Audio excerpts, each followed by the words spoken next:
कर रही है?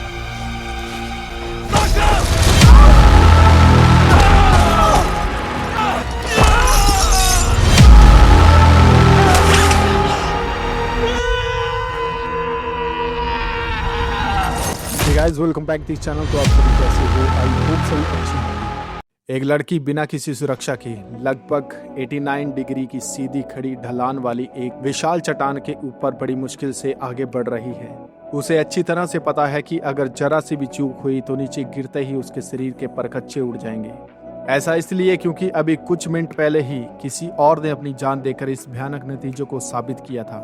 ये रोंगटे खड़े कर देने वाला सीन 2026 की नेटफ्लिक्स पर रिलीज हुई फिल्म एपेक्स 2026 का है। दर्शकों ने इसे साल की सबसे बड़ी धमाकेदार मूवी बताया है। इसे देखने के बाद आप समझ पाएंगे कि जब कोई इंसान ऐसी परिस्थिति में फंस जाए जहां हर कदम मौत और जिंदगी के बीच हो, तो जिंदा बचने के लिए उसकी इच्छा शक्ति उसे किस हद तक ले जा सकती है। तो कहानी की मुख्य किरदार शेषे है, जो कि एक अनुभवी राइडर है।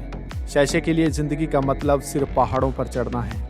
तो फिल्म की शुरुआत में हजारों फीट की ऊंचाई पर एक चट्टान पर कैंप लगाकर बैठे हुए कपल दिखाए जाते हैं। शेषे और उसका पति टॉमी पिछले 3 दिन से नॉर्वे की प्रसिद्ध ट्रेल वॉल पर चढ़ने की कोशिश कर रहे हैं। ये यहाँ पर थोड़ा रेस्ट करने के बाद अपना सामान समेटते हैं और फिर से चढ़ाई करना शुरू कर देते हैं।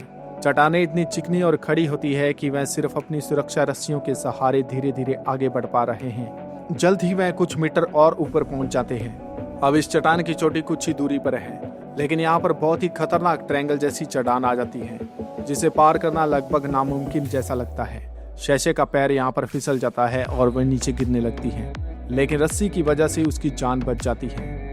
वह गिरने के बाद भी हिम्मत नहीं हारती, बल्कि बार बार कोशिश करती है और हर बार फिसल कर नीचे गिर जाती है। टॉमी इसे काफी देर तक देखता रहता है और फिर उसे कहता है कि तुम अपनी जिद को छोड़ दो। वह शेषे की इस जिद को देखकर उसे रुकने के लिए कहता है। पहाड़ पर बर्फबारी और हवाएं तेज हो रही हैं, इसलिए टॉमी उसे कहता है कि अब हम आगे नहीं बढ़ेंगे, अब हमें यहीं पे रुकना होगा। वह रात वहीं चट्टान पर गुजारने का फैसला करते हैं। रात में टॉमी अपनी वाइफ को कहता है कि हमें ये मिशन छोड़ देना चाहिए। शेषे चोटी के इतना करीब पहुंचकर हार नहीं मानना चाहती, लेकिन यहाँ टॉमी को कुछ बुरा होने का एहसास हो रहा था। वह कहता है कि किस्मत हमेशा साथ नहीं देती। आखिरकार शेषे उसकी बात को मान जाती है। अगली सुबह जैसे वे नीचे उतरना शुरू करते हैं तो बर्फीला तूफान आ जाता है। ऊपर से बर्फ की चट्टानें खिसकने लगती हैं, जिससे नीचे उतरना काफी मुश्किल हो जाता है। टॉमी ऊपर से गिरती हुई बर्फ को देख लेता है और शेषे को कहता है कि तुम जल्दी से नीचे जाकर सेफ्टी पिन की हुक लगा दो। शेषे नीचे पहुंच जाती है, लेकिन तभी ऊपर से बर्फ गिरने लगती है। घबराहट में शेषे ये भूल जाती है कि उसने अभी हुक नहीं लगाई है। तभी बर्फ की चपेट में आने के बाद टॉमी तेजी से नीचे गिरने लगता है। शेषे उसे थामने की कोशिश करती है, पर टॉमी का वजन इतना ज्यादा होता है कि शेषे उसे ज्यादा देर संभाल नहीं पाती और आखिरकार उसे रस्सी को छोड़ना पड़ता है।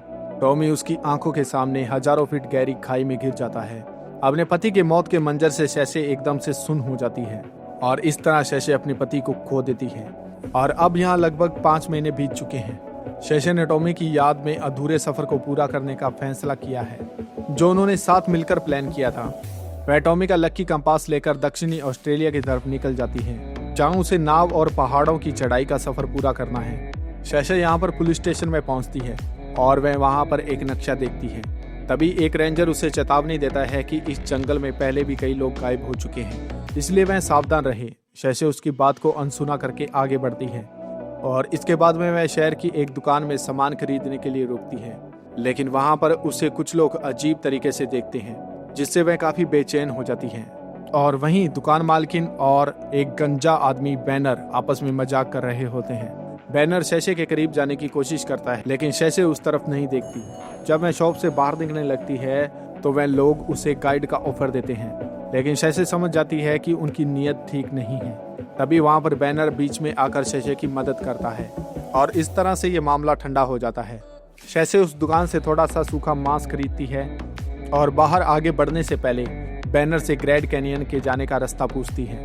बैनर उससे बताता है कि यहाँ पर 2 रास्ते हैं, एक आसान और सीधा रास्ता और दूसरा इंडस रूट, जो कि बहुत ही खूबसूरत है लेकिन काफी कठिन है।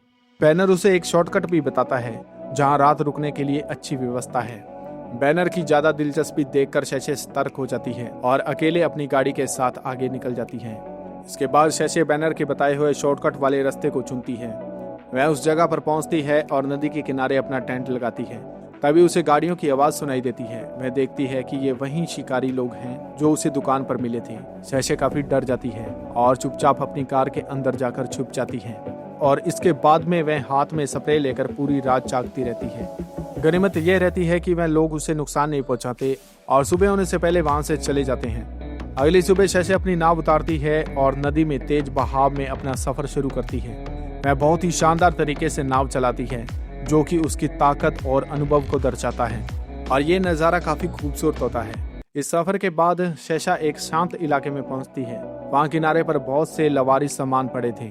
लोगों की तस्वीरें भी टंगी हुई थी। शैशे को लगता है कि शायद ये बाढ़ में बहकर आए होंगे या किसी ने अपनी मर्जी से यहाँ पर टांगे होंगे। इसके बाद वह अपना सामान सूखने के लिए रख देती है और इसके बाद में जो उसने मीट खरीदा था वो खाकर सो जाती है। अगली सुबह जब उसकी आंख खुलती है तो उसे कुछ आवाज सुनाई देती है। वह बाहर आती है तो देखती है कि उसका बैग, खाना और फोन सभी गायब है। उसे समझ आ जाता है कि कोई जानबूझकर उसे परेशान कर रहा है। वह आसपास किसी के होने का निशान ढूंढती है और काफी समय ढूंढने के बाद वह जंगल के अंदर बने हुए एक लकड़ी के कैबिन में पहुंचती है। थोड़ा आगे चलने पर उसे वही आदमी बैनर मिलता है। शैशे उसे बताती है कि उसका सामान चोरी हो गया है, लेकिन बैनर उसे कहता है कि शायद किसी जानवर ने उसका सामान चुराया होगा। शैशे को परेशान देखने के बाद बैनर उसे खाना खिलाने की जिद करता है। बातों ही बातों में शैशे उसे सूखे मांस का जिक्र करती है जो कि उसने दुकान से खरीदा था। तो बैनर कहता है कि मैंने भी ये अपनी माँ से लिया है। शैशे उसके साथ मजाक करती है, लेकिन मजाक करने पर बैनर का चेहरा एकदम से उतर जाता है। फिर शैशे उन शिकारियों के बारे में बात करती है, जिस पर बैनर कहता है कि मैंने देखा था कि तुमने सारी रात अपनी गाड़ी के अंदर गुजारी है। शैशे के रोंगटे खड़े हो जाते हैं कि बैनर उस पर नजर रख रहा था। उसे कैंप के बारे में पता था कि मैं कहाँ पर रुकी हूँ। जब वह बैनर की कलाई पर अपनी रबड़ देखती है तो उसे यकीन हो जाता है कि यही बंदा चोर है। इसके बाद में बैनर कैबिन के अंदर जाता है और उसका बैग बाहर फेंक देता है और हाथ में उसके इस बार तीर कमान होता है। वह उसे कहता है कि तुम्हें बहुत शौक है खतरों से खेलने का, तो आज एक खेल मेरे साथ हो जाए। वो वहाँ पर म्यूजिक चलाता है और उसे कहता है कि इस गाने के खत्म होने तक तुम जितना दूर भाग सकती हो भाग जाओ। इसके बाद मैं मौत बन के तुम्हारे सर के ऊपर मंडराऊंगा। शैशे समझ जाती है कि अब वह शिकार बन चुकी है। वह अपना बैग उठाकर भागती है और नाव के जरिए भागने की कोशिश करती है। बैनर एक शिकारी की तरह उसके पीछे पड़ जाता है। शैशे तेज बहाव में नाव चलाते हुए काफी आगे तक निकल जाती है और इसके बाद में वह एक झरने से नीचे गिर जाती है और नीचे गिरने से उसके सर पर गहरी चोट लगती है और उसकी नाव बह जाती है। और इसके बाद में वह घने जंगल में भागने लगती है और जंगल में जाकर छुपती है। लेकिन तभी उसे ऊपर से किसी के बोलने की आवाज़ सुनाई देती है। वह मदद के लिए ऊपर चढ़ती है, पर वहाँ पर उसे सिर्फ एक फ़ोन मिलता है जिसमें वीडियो चल रही थी और बैनर भी वहाँ पर छुपा हुआ था। दरअसल ये बैनर का बिछाया हुआ जाल था। बैनर उस पर तीर चलाता है। शैशे अपनी जान बचाकर यहाँ से भागती है, लेकिन भागते भागते एक तीर उसके पैर में लगता है। वह दर्द से कराते हुए ठंडे नदी के पानी में गिर जाती है। वह बहते हुए एक ऐसी जगह पर पहुंचती है जहां पर चारों तरफ ऊंची ऊंची चट्टानें होती हैं। वह चट्टानों से बाहर निकलकर अपने आप को संभालती है और अपने जख्मों को देखती है और इसके बाद यहां से बाहर निकलने का रास्ता ढूंढने लगती है। शैशे जानती है कि यहाँ पर रुकना मतलब मौत को दावत देना है। वह बिना किसी सहारे के अपनी ताकत और अनुभव के दम पर स्पाइडरमैन की तरह चट्टानों के ऊपर चढ़ना शुरू कर देती है। ऊपर चढ़ने के बाद वह देखती है कि उसके चारों तरफ जंगल ही जंगल है और ये काफी खूबसूरत नज़ारा है। इसके बाद वह धीरे धीरे आगे बढ़ती है, लेकिन तभी उसकी नज़र बैनर पर पड़ती है। वह बैनर की नज़रों से बचने के लिए उसी गड्ढे में वापस चली जाती है। बैनर को शक होता है तो वह उसके पीछे जाता है, लेकिन वह उसे देख नहीं पाता।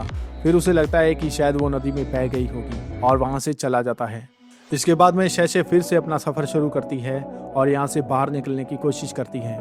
तभी उसे दूर खड़ी अपनी नाव दिखाई देती है और देखती है कि बैनर वहाँ पर मस्ती कर रहा है। फिर वह पानी के अंदर उतरती है और धीरे धीरे अपनी नाव के पास पहुँचती है, लेकिन जब वो नाव को खोलने की कोशिश करती है तो जाल में फंस जाती है।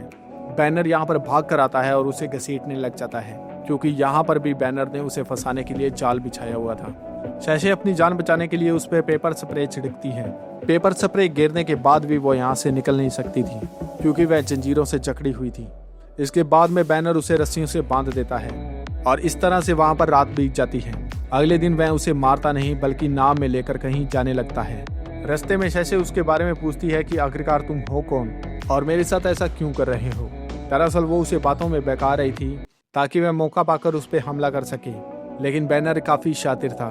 उसे इस बात का एहसास हो जाता है तो वह शैशे को पानी में धक्का मार देता है। इसके बाद वह शैशे को रस्सी से बांधकर नाव के पीछे कुत्तों की तरह पानी के अंदर घसीटते हुए अपनी गुफा के पास ले जाता है। गुफा में जाने से पहले यहाँ पर गंदी और सड़ी हुई महक आती है। शैशे को वहाँ पर इंसानी मांस और हड्डियों का ढेर मिलता है, जिसे देखकर वह कांपने लगती है। वहाँ पर कई लाशों को बुरी तरह से लटकाया हुआ था। बैनर उसे अपने दांत निकालकर बताता है कि वो इंसानी मांस खाता है, और वह उसे एक सच्चाई और बताता है कि जो तुमने मांस दुकान से खरीदा था वो दरअसल इंसानी मांस है। शैशे को समझ आ जाता है कि उसका अंजाम भी अब वही होने वाला है। वह पूरी ताकत लगाकर उसका विरोध करती है, लेकिन बैनर उसे बांध देता है और उसे ऊपर लटका देता है। काफी देर लटकने के बाद बैनर उसके पास आता है, लेकिन इसी बात का शैशे फायदा उठाती है और वह उसके कान को काट देती है। इसी बीच बैनर उसे धक्का मारता है, जिससे रस्सियां ढीली हो जाती हैं और वह नीचे गिरने लगती है, और देखते ही देखते शैशे नदी के अंदर गिर जाती है। बैनर भी उसके पीछे कूद जाता है और इसके बाद में वह शैशे के साथ बंधी हुई रस्सी को अपने साथ बांध लेता है, और वह अब नदी के तेज बहाव और चट्टानों से टकराते हुए नीचे गिरते हैं। गनीमत यह रहती है कि शैशा यहाँ पर बच जाती है, लेकिन बैनर एक चट्टान से टकराकर पूरी तरह से बेहोश हो जाता है। इसके बाद पानी से बाहर निकलने के बाद शैशे एक बड़ा सा पत्थर उठाकर उसका सर कुचलने की कोशिश करती है, पर यहाँ पर नाकामयाब हो जाती है। तभी बैनर को होश आ जाता है और इसके बाद इन दोनों की हाथापाई होती है। वह शैशे को गले से घोटने लगता है, लेकिन वो अपने मनोरंजन को आगे बढ़ाने के लिए शैशे को छोड़ देता है। लेकिन शैशे इस बात का फायदा उठाती है। वह एक बड़ा सा पत्थर उठाकर जोर से उसके पैर पर मारती है, जिससे उसकी हड्डी टूटकर बाहर निकल जाती है। अब वह दोनों बुरी तरह से घायल हैं और किनारे पर पड़े हैं। शैशे के पास भागने का कोई रास्ता नहीं, क्योंकि वह एक ऐसी गहरी खाई के अंदर है जहाँ से निकलने में लगभग 12 दिन लग सकते हैं, और उसे यहाँ से बाहर निकलने का रास्ता तक मालूम नहीं है। लेकिन उनके सामने एक ऊंची चट्टान है, जिसे पार करते ही उन्हें रास्ता मिल जाएगा। शैशे बैनर के साथ एक समझौता करने के लिए कहती है। वह उसे कहती है कि हमें साथ मिलकर पहाड़ को चढ़ना होगा, क्योंकि बैनर का पैर पूरी तरह से टूट चुका है। वो अकेले तो इसे पार नहीं कर पाएगा और जंगल से उसका जाना बिल्कुल नामुमकिन है। बैनर शैशे की बातों में आ जाता है, क्योंकि उसके पास दूसरा कोई रास्ता नहीं है। इसके बाद वह उसकी हथकड़ियाँ खोलता है और उसे एक रस्सी से अपने साथ फिक्स कर लेता है कि अगर वो भागने की कोशिश करे तो भी भाग ना पाए। अब वह दोनों एक दूसरे के साथ बंधे हुए हैं और चट्टान पर चढ़ना शुरू कर देते हैं। शैशे आगे आगे चढ़कर रस्सी को फिक्स करती है और बैनर अपने एक पैर के सहारे ऊपर चढ़ता है। चढ़ाई के दौरान शैशे ऐसी जगह पर पहुंचती है जहां बैनर उसे नहीं देख पाता, और इसी बात का फायदा उठाकर वह अपनी रस्सी को खोलने लगती है। लेकिन तभी बैनर को पता लग जाता है। बैनर जोर से उसे नीचे खींचता है, वो नीचे गिर जाती है। बैनर उसे कहता है कि अगर तुमने दोबारा ऐसी गलती की तो मैं तुम्हें इस चट्टान से नीचे गिरा दूंगा। इसके बाद में शैशे फिर से ऊपर चढ़ना शुरू कर देती है। वह धीरे धीरे आगे बढ़ती है और फिर से एक ऐसी जगह पर पहुंच जाती है जहां बैनर की नजर ना पहुंचती हो। वह पहले तो रस्सी एक पेड़ से बांध देती है और इसके बाद में खुद को आज़ाद करने के लिए वह रस्सी खोलने लगती है। लेकिन तभी एक बार फिर से बैनर को पता चल जाता है और वह उसे फिर से खींचने लगता है, लेकिन इस बार उसकी किस्मत काम कर जाती है। धीरे धीरे शैशा उन रस्सियों से आज़ाद हो जाती है, और जब बैनर को एहसास होता है कि उसकी रस्सी कट चुकी है तो उसके चेहरे का रंग उड़ जाता है। अगले ही पल वह हजारों फीट की ऊंचाई से नीचे गिर जाता है और उसकी मौत हो जाती है। शैशे अब यहाँ पर बिल्कुल अकेली है। अब उसे बिना किसी सुरक्षा की चढ़ाई को पूरा करना है। उसकी हिम्मत धीरे धीरे जवाब दे रही थी, लेकिन तभी उसे टॉमी की याद आ जाती है। वह एक कदम फूंक फूंक के रखती है। आखिरकार वह उस मुश्किल ढलान ट्रायंगल को भी पार कर लेती है, जिसे वह पहले कभी पार नहीं कर पा रही थी। शैशे पहाड़ की चोटी पर पहुंच जाती है। वह पूरी तरह से थक चुकी है, लेकिन फिर भी जिंदा है। इसके बाद वह डूबते हुए सूरज की दिशा की ओर चलना शुरू कर देती है, और रात के अंधेरे में उसे सड़क पर एक गाड़ी की रोशनी मिलती है। वह उस ड्राइवर मेला से मदद मांगती है और सीधा पुलिस स्टेशन पहुंच जाती है। इसके बाद वह पुलिस को सब कुछ बताती है कि वहां पर क्या हो रहा था। जब पुलिस उस गुफा में पहुंचती है तो लगभग उन्हें वहां पर 25 लोगों की लाशें मिलती हैं। शैशे ने न सिर्फ अपनी जान बचाई है, बल्कि उस नरबख्शी का भी अंत किया है। शैशे का यह खौफनाक और बहादुरी भरा सफर आखिरकार यहाँ पर खत्म होता है, और इसी के साथ इस मूवी का अंत होता है। तो आपको ये मूवी कैसी लगी कमेंट बॉक्स में जरूर लिखिएगा। तो मिलते हैं फिर नेक्स्ट वीडियो में, तब तक के लिए गुड बाय।